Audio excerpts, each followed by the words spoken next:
This is RHTV. RHTV.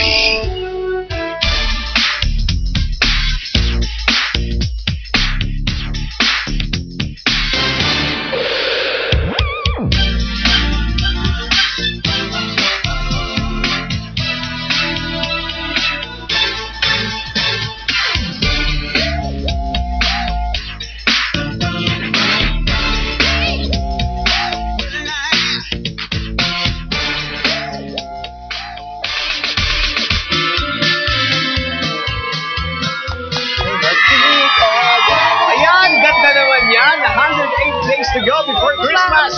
Maligayang Pasko po sa inyong lahat. Magandang tanghali po, Luzon, Visayas at Mindanao. At syempre sa mga kababayan nating nanonood sa iba't ibang bahagi ng mundo sa magitan ng internet. Maraming salamat po sa magtutok.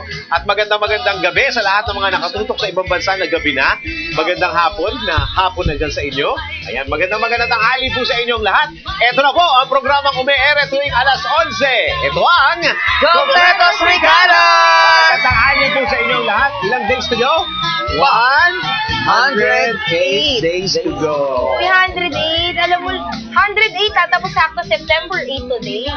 Ay, ganun? Diba? 8 is a lucky number. It's infinity. Wow. At, September 8 ba ngayon? Yes. Wow, may kukunin akong check ngayon. Ibig sabihin, pandesal na naman ito. Okay. Oo nga, parang ay hindi pa nakahapon ko lang ako. Parang nung isang araw, pinatok mo kung may nakita din akong pandesal. Hindi akin yun. Okay. Magandang tanghali po. Ako po si Dennis Santenor Jr. At syempre, ako pa rin po si Man. Sorry sa Nubel Alive and Kicking na today. And of course, ako pa rin po yung kakosa, si Attorney. Ayan. And in respect to Catholic Church, sa mga Katoliko, ngayon po ay... Gusto mo sipahin kita. Sinabi kasi sa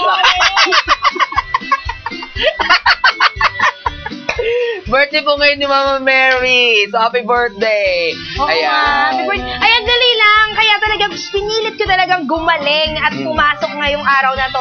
Kasi gusto ko... Grabe naman yung pinilit mong gumaling. Oo, pinilit ko talaga. Hindi, syempre, para matouch naman yung best friend ko. Hindi, gustong-gusto ko lang po nga ibatiin yung best friend ko na napakagwapo na nagtatrabaho ngayon sa Jeddah, Saudi Arabia, na si Aaron Castillo. Birthday din niya today. Uy, happy birthday! Yes, I love Alam mo you, kung saan ako excited? Excited Wow. ako sa pag sinabi na nating 5 days to go before Christmas. Bakit? Naramdamin niyo na ba yun? Ako sa radyo kasi madalas ginagawa ko yun eh. 5 days to go before. 5 araw na lang, Pasko na! Parang ang sarap ng TV. Di ba? Parang ang sarap ng TV. Parang kayo sumagot. Oo! Ang feeling! Grabe! 5 araw na lamang, gastos na! Ay! Hindi, yung mga 5 days to go before Christmas, wala ka ng pera niyan. Nakabili ka na ng mga regalo niyan. Oo nga. Kami mag-unti-unti na kami. Ako natutunan ko yung kay Attorney. Hindi pa minsan, yung mga, lalo na ngayong Berna, di ba? Huwag yung bibiglain yung budget nyo na, ngayong araw na to, bibili ako para sa mga inaanak ko, masasaid kayo. Correct, oo. Kaya ngayong darating na sweldo, para sa 2 inaanak ko na nakalaan yung Nako, sabi ko nga sa asawa ko, babes, ganun lang gawin natin. Para Ay, dalawa pala mabawas-bawasan. yung anak mo? Hindi, marami sila. Kaya nga inuunti-unti ko na pagpasok ng every sweldo, buibili na